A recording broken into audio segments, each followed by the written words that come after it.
Hi, Leos. This is Genevieve with Belladonna and Moonbeams. How are y'all doing? I'm doing really well. As most of y'all know, I was in Jefferson, Texas, and I got to spend time with friends and relax and play on my computer. And then today I got to see my daughter, so it's been a really great week. And this is the reading for Leos for December 7th through 13th, 2020. And we're only a couple of weeks from Christmas and from the end of the year and from twinkles and glitter and tinsel and shiny things. I like shiny things. So the first card I get for y'all is the Devil. I know this is a scary looking card. It's really not. The Devil's saying that it's time to break our addictions. Now, we all have addictions. We do. Whether we admit it or not, we have addictions. It's time to make changes. We're being bedeviled by something. Something is keeping us captive. And that's what the Devil card is about. So, when I say we all have addictions, that could be to watching too much TV. That could be sleeping in too late or staying up too late or many, many things.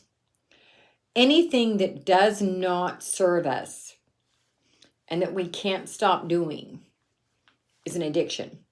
For example, I just thought of one for me. I don't want to go to bed. Hardly ever. I like to stay up late, which means I'm sleepy a lot. So that might be an addiction. In fact, I think it is, because a sensible person would say it's 10 o'clock, it's time to go to bed. Instead, I procrastinate until it's like 1 o'clock. And then I have to get up at 5 or 6. So I'm always behind in my sleep. I need to work on that. That is an addiction. Now, I'm not a Leo.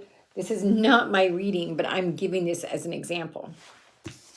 The next card we get is the Two of Pentacles. Now, flip it over. This card is all about finding the balance between work and business, work and family, work and friends and family. We got to find our balance. Studying versus working, watching TV versus working. And I think that goes back to this Devil card.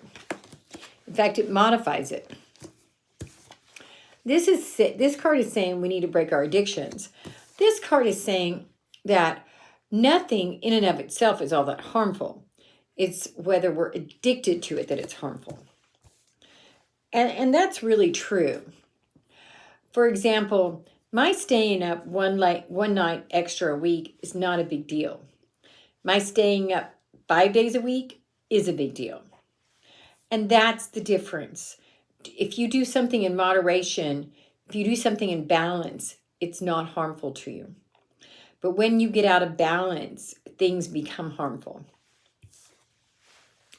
The next card we get is the Seven of Pentacles. Now we turn it over.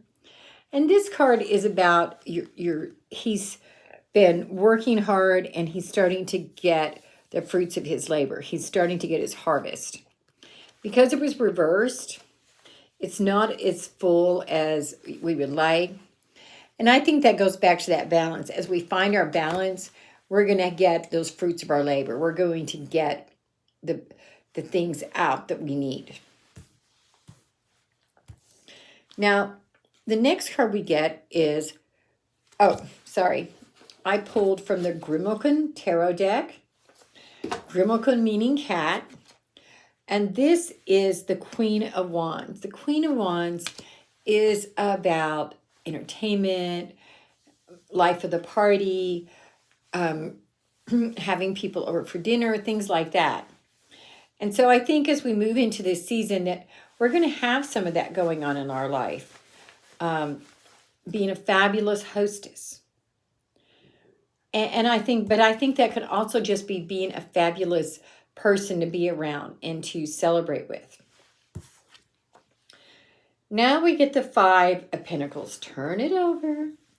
The Five of Pentacles is kind of about sadness. You feeling alone. And so here you are, you're having a party, you're a fabulous hostess, but in the midst of all these people, you feel alone. Now, That happens to me a lot.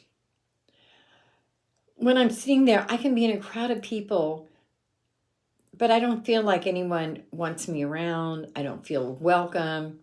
And I think a lot of us go through that. And so maybe that's one of the things we need to be working on, is how we perceive ourselves and how we perceive other people seeing ourselves. Finally, we get the Wheel of Fortune. Flip it over once again. Now, the Wheel of Fortune is about good luck. You spin that wheel and you're going to get something good out of it. Because it was reversed, I think that, just like this one was reversed, I think that you rather, because I'm not a Leo once again, are coming into your fortune. But once again, it goes back to you need to find balance. Now I'm going to pull from the Spellcasting Oracle deck. The first card I get is Dreams. This card tells me that it's time for you to try to live your dreams. Maybe you've been postponing something. You're like, someday, whenever I blah, blah, blah. I used to think someday when I lose weight, or someday this happens, someday when that happens. You know what? I used to think someday when I get skin reduction surgery, I'll get a tattoo. Guess what? I came to realize that I don't need skin reduction surgery because I'm good enough on my own. And I got my tattoo. Just saying. Don't put off living until just. Live your life today. Live your life to the fullest. Now we get the Courage card. And I think that goes back to having the courage to live your dreams, to live your life, to not wait for something that may never happen. Namaste, y'all. If you want to do a private reading, send me a text to 405-512-9400. Don't forget, on this first Tuesday of every month, unless, of course, it's a holiday or something, I will be doing a pendulum reading. So send me your questions by text to 405-512-9400 and go ahead and subscribe to my YouTube channel so you'll never miss another video again. Bye.